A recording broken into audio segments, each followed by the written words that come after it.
Welcome to Football with Cheese. So in this video, we're going to talk about the Ravens and Raiders not making the Maxx Crosby trade. Sorry, the Ravens deciding to pull out of the trade for medical reasons. The Raiders were the first to release a statement. They wanted to make sure you knew that it's the Ravens' fault. The way it was worded is very telling. Clearly the Raiders are not happy, and I get it. And what's the fallout as well? Not just for the Ravens, not just for the Raiders, but around the league. This is one of the craziest things I've ever seen happen as far as trades or free agency goes. And I'm going to go over the three possibilities why the Ravens may have backed out.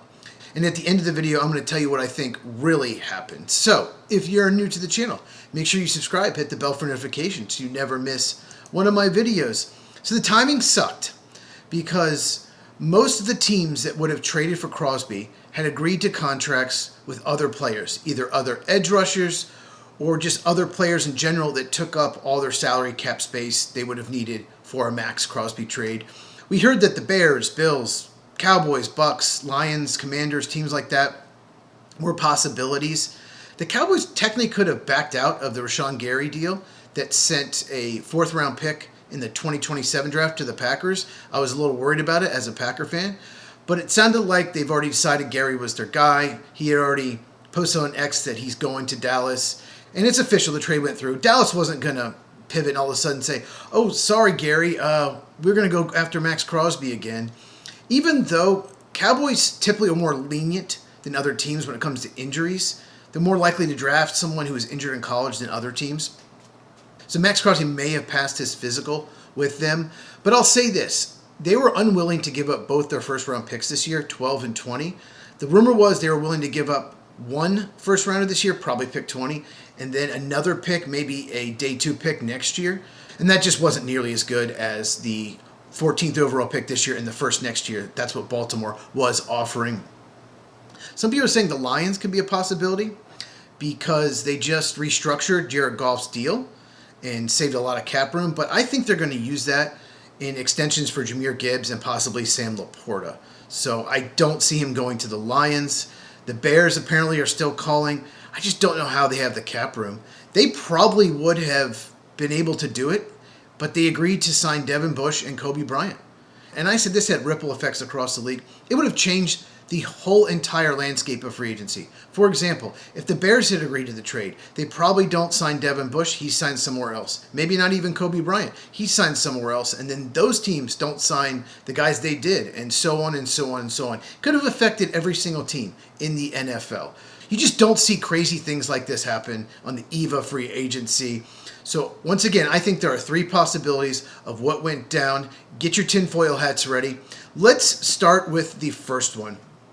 And that's the Ravens doctor really did find something that was concerning, that Maxx Crosby has a knee that may not hold up long term. The doctor said, you cannot make this trade. I don't think he's going to have a long career. He's also had a labrum issue. He's had hand issue.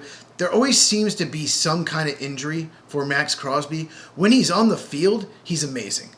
But he's not always on the field. So it's possible that the Ravens doctor just wouldn't clear it. And the Ravens said, we just can't go through with it. A lot of people out there do not believe this is the case. Because why make the trade in the first place? You knew he had a torn meniscus. They had surgery 2 months ago. So you knew that the knee might be an issue. So why make the trade in the first place if that was the problem? So that is possibility number one. Possibility number two. Ravens owner, Steve Bisciotti, maybe he pushed this deal. Right? Maybe Eric DeCosta, the GM, didn't want to do it. Or maybe Bisciotti and DeCosta wanted to do it, and head coach Jesse Minter did not want to do it. He knows Maxx Crosby very well. He was the defensive coordinator the last 2 years for the Los Angeles Chargers, and they're a rival of the Raiders. So hypothetically, in this case, maybe the Ravens owner pushed for this, and Eric DeCosta said, no, I want to keep the draft picks. People around the league think we paid too much, and it'll take up so much cap room, and we lose all that draft capital. So let's find a way to back out of it. We have buyer's remorse. Tell the team doctor to make sure he fails the physical, which is easy to do because he just came off meniscus surgery. So they have an out. They've done this before, by the way. Wide receiver Ryan Grant, not the running back that played for Green Bay, but they did this with Ryan Grant, who was a backup in the league, and they were going to pay him starter money. and all of a sudden found something that's physical. Who knows if that was legit or not, but I felt bad for Ryan Grant at the time because that was life-changing money. So Baltimore has had situations like this before. And I'll say this.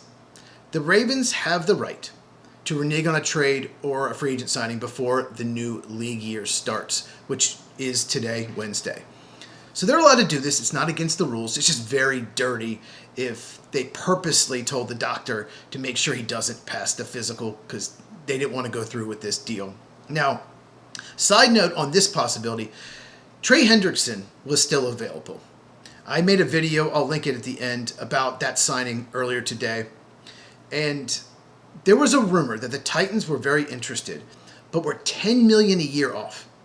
So my guess, if that report is true, is that Henderson was trying to get $34-35 million a year because Myles Garrett makes a little over 40, Michael Parsons makes about 42. So I don't want to get that money because he's not as good as those players, still very good. But I want to get close, $34-35 million. And if that's the case, it makes sense why he hadn't signed right away. And maybe Baltimore heard that his asking price went under $30 million, and all of a sudden they're comfortable with that. And they're thinking, hey, we can sign him for free for $28 million a year, is what they signed him for, and we don't have to give up our draft picks. Yes, he's 2 years older, but he's more durable. I know Hendrickson only played 7 games this past year, but he's been much more durable in his career than Maxx Crosby. And I think they're similar level impact players. I think Crosby's a little bit better run defender, and I'd say Hendrickson's a little bit better pass rusher. So about the same level of impact, in my opinion. So if I'm a Raven fan, I'm very happy today because I would rather have Trey Hendrickson for free, just costing money, and keep my first-round picks the next 2 years, including the 14th overall pick in this year's draft. Now, that pick is not as valuable as most drafts. It's just really weak first round. One of the weakest first rounds I've seen in the last 20, 25 years. And you're not getting a top 20 player at 14. In fact, it's very possible you get an early second round talent. It's going to drop off. After 10 or 11 picks, it's going to drop off. But the good news, the draft is deep. But once again, I'm going to link the video about the Trey Hendrickson signing. Make sure you check it out. But I mentioned in that video that Bengals fans cannot be happy at all. That Hendrickson ended up with a rival. And once the trade was announced, Crosby to the Ravens, Bengals fans are thinking, okay, good. He's not going to be a Raven. Knowing the Ravens really need an edge rusher, it was always a possibility Hendrickson would end up there. But once they traded for Maxx Crosby, Bengals fans were like, good. He's not going to end up with a rival. Well, yes, he is. So their fans got to be livid right now. But there's a third possibility. And I wonder if any of you thought of this. Let me know in the comments if you did.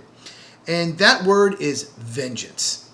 Yes, that's right. Pure vengeance. Maybe they watched Gladiator and they saw Maximus say, I will have my vengeance. Great movie, by the way. Didn't see the sequel. Heard it sucks.